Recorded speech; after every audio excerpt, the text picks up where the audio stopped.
విజయవాడలోని అంబేద్కర్ విగ్రహం దగ్గర ఉద్రిక్తత నెలకొంది. అంబేద్కర్ మహాశిల్పం పీఠంపై ఉన్న జగన్ పేరు తొలగించడంపై వైసీపీ నేతలు అభ్యంతరం వ్యక్తం చేస్తున్నారు. జగన్కు వస్తున్న ఆదరణ చూసి కూటమి ప్రభుత్వం తట్టుకోలేకపోతుందని అన్నారు. కూటమి ప్రభుత్వం కక్ష సాధింపు చర్యలకు పాల్పడుతుందని మండిపడ్డారు.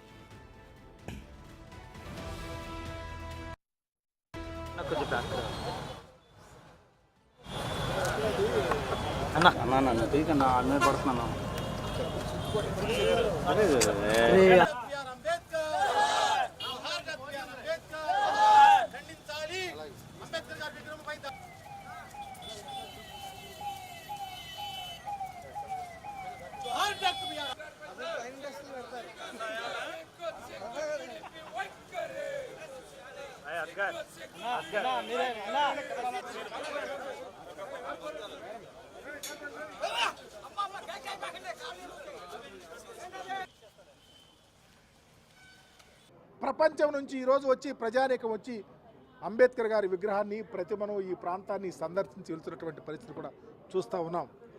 దానిని చూసి ఓర్వలేక మేము చేయలేని పని జగన్మోహన్ రెడ్డి గారు చేశారు, ఈ లెగసీ అంతా ఆయనకి వెళ్ళిపోతూ ఉంది, అసలు అంబేద్కర్ విగ్రహం ఇక్కడ పెట్టడం ఏంటనే ఒక క్షుద్రతో ఘోషతో ఆ విగ్రహాన్ని లేకుండా చేయాలని ఒక కుట్ర ఈ రాష్ట్ర ప్రభుత్వం పొందింది. ఆ కోణంలోనే లైట్లు అర్పించారు, సెక్యూరిటీ వాళ్ళని పంపించారు, మరి గొడ్డల పొలుగులతో అంబేద్కర్ గారి యొక్క పెడస్టల్ పైన ఉన్నటువంటి అక్షరాలతో పాటు ఆ పెడస్టల్ని పడగొట్టడానికి ముందుకొచ్చారు. ఇదే దుశ్చర్యని అడుగుతూ ఉన్నాం. ఇంత విజన్ ఉండి విజయవాడ నడిబొడ్డున ప్రజానీకం తిరుగుతూ ఉన్న 9:30 టైంలో ఇలాంటి దుశ్చర్య చేసిందంటే ప్రభుత్వం సపోర్ట్ లేకుండా చేసిందని అడుగుతూ ఉన్నాము. ప్రభుత్వం సపోర్ట్ 100% ఉంది.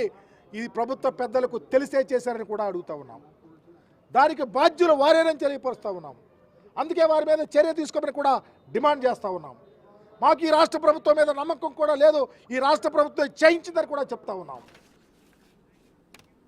ఇక ఇదే అంశానికి సంబంధించి మరింత తాజా సమాచారాన్ని మా రిపోర్టర్ శివ అందిస్తారు. శివ, చెప్పండి, అసలు ఏం జరిగింది? వైసీపీ అభ్యంతరం ఏంటి?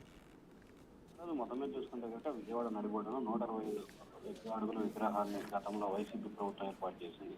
అయితే ఆ ప్రభుత్వానికి సంబంధించి కూడా విగ్రహం వద్ద వైఎస్ జగన్మోహన్ రెడ్డి అని చెప్పి దాదాపు పెద్దది స్థాయిలో విగ్రహం ఉందో దానికి తగ్గట్టుగానే 40 మీటర్ల పొడవు 10 మీటర్ల వెడల్పుతో భారీ స్థాయిలో వైఎస్ జగన్మోహన్ రెడ్డి పేరును పెట్టారు. అయితే నిన్న అర్ధరాత్రి సమయంలో కొంతమంది గుర్తు తెలియని వ్యక్తులు జగన్మోహన్ రెడ్డి పేరుని తొలగించినట్లు కూడా చెప్తున్నారు. అయితే ఇది పూర్తి స్థాయిలో అధికార పార్టీకి సంబంధించిన నేతల అడుగుదాట తగిలినట్టు వైసీపీ ఆరోపిస్తుంది.